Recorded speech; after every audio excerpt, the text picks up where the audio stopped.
جب بھی اس کے متعلق کہا جاتا ہے کہ سب سے بالا ترین نظر، جب ہم نے پچھلی دفعہ بھی گفتگو ہوئی تھی تو یہی بات بیان ہوئی تھی کہ کچھ نذور جو ہیں وہ اور طرح کی بھی ماننی چاہیے، اور اذکار کی بھی ماننی چاہیے، تلاوت قرآن کی بھی ماننی چاہیے، لیکن بہت سے علماء کہتے ہیں کہ بالا ترین منت اور نظر جو ہے، اچھا نظر بھی دیکھیے دو طرح کی جو عام طور پر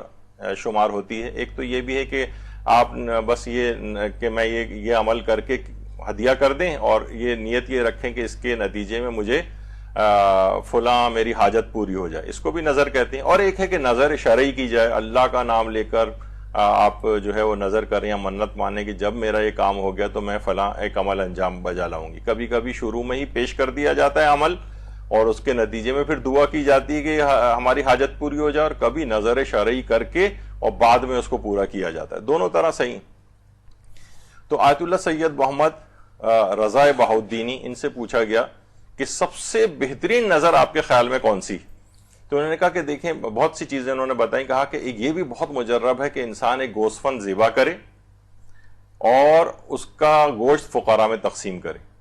اور دوسرا یہ ہے کہ حدیث قصہ میں جو شامل افراد ہوتے ہیں ان کے لیے ایک جانور ذبح کر کے ان کی دعوت، ان کو کھانا کھلائے اور اس کا ایک گوشت کی ایک مقدار بچا کر فقراء کے اندر تقسیم کرے. اور تیسری ایک اور چیز بھی ہے انہوں نے کہا، وہ یہ ہے کہ لوگوں کے اور مومنین کو جمع کرے اور 14,000 مرتبہ درود آپس میں تقسیم کر دیا جائے اور اس کے بعد پھر ایک حدیث قصہ پڑھی جائے اور یہ ثواب معصومین کو ہدیہ کیا جائے. ان سے پوچھا گیا اس سے بہترین بھی کوئی اور نظر آپ کے خیال میں ہے؟ تو انہوں نے فرمایا کہ نہیں،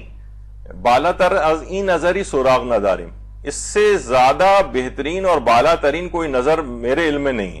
میں آج تک نہیں پا سکا جو اتنی بہترین، جو حاجات کی قبولیت کے لیے یہ جو میں نے طریقے بتائے اس سے زیادہ بہتر کوئی اور طریقہ ہو.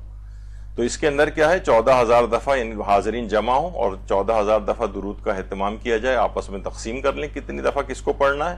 اور ان کو کچھ کھانے کھلانے کا بھی انتظام کریں، کچھ گوشت فقراء کے اندر تقسیم بھی کر دیں. تو اس کے بعد انشاءاللہ جو بھی حاجت مانگیں گے وہ کہتے ہیں اس سے زیادہ میں نے کوئی قبولیت والی چیز آج تک نہیں دیکھی.